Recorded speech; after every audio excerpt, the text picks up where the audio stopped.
Peran perempuan, terutama ibu, amat penting sebagai tameng utama dalam melawan COVID. Di peringatan Hari Ibu ke-92, pemerintah Kabupaten Aceh Tengah gratiskan rapid test untuk 100 kaum perempuan. Rapid test itu dilaksanakan di halaman pendopo Bupati setempat pada Rabu pagi.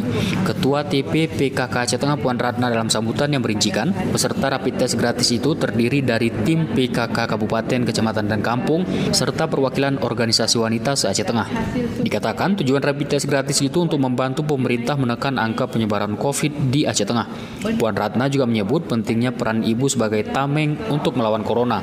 Rapid test itu katanya dilaksanakan sebagai tindak lanjut dari surat Kementerian Dalam Negeri yang ditujukan kepada gubernur, bupati, wali kota se-Indonesia. Pandemi COVID, sebut Ratna, telah menempatkan perempuan dalam situasi lebih rentan. Pandemi katanya lebih memperparah kerentanan ekonomi perempuan dan ketidaksetaraan gender, serta mengancam upaya pencapaian tujuan pembangunan berkelanjutan.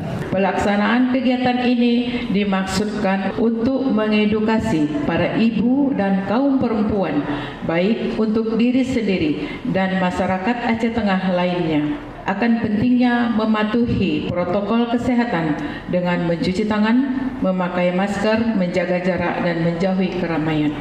Di Bersatgas Penanganan Corona untuk Aceh Tengah, Dr. Yunasri melaporkan, dari 100 orang yang direncanakan dirapid, hanya 40 yang mengikuti. Dari 40 peserta, katanya 5 diantaranya reaktif dan diperintahkan untuk isolasi mandiri. Nah, pada hari ini kita baru tercapai 40 sampel. Nah, nanti ke depan juga harus digenapkan menjadi 100 sampel nantinya yang sesuai dengan target yang diamankan kepada kita untuk Kabupaten Aceh Tengah. Pada Senin 21 Desember, kata Yunasri, mereka yang reaktif direncana akan diswab. Muhammad Sanusi, RRI Takengon, melaporkan.